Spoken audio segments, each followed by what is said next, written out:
Hi everyone, my name is Nicole and my behavior change project is on a 10-year-old boy diagnosed with an autism spectrum disorder.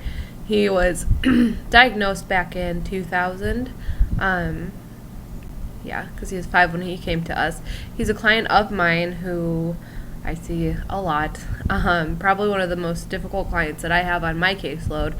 And the behavior that I am doing my project on is his property mishandling. He throws a lot of objects, he tears pages, he tips over chairs, he bangs his fists on walls. He hates having pictures up on walls for some reason. He tears all of those down as well. So in order to help decrease that behavior, I'm going to use overcorrection. Our professor and I have emailed back and forth about whether or not we should use, or I should use this, because his property mishandling may be attention or escape.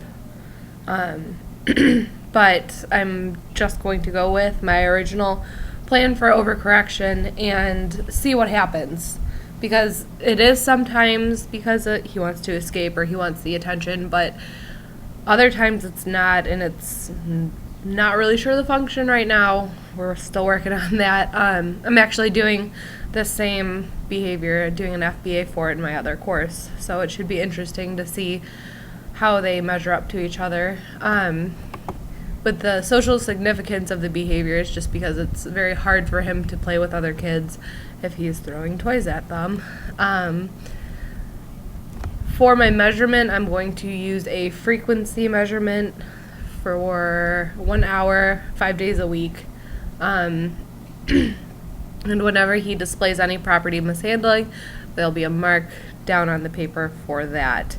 For my reliability, I'll be using the IOA, and my supervisor will actually be taking data at the same time as I do so that we can keep track and get a higher agreement rate. I'm going to use an ABAB pattern, so I'll do baseline with my 5 days, an intervention, and then back to baseline, and of course back to the intervention.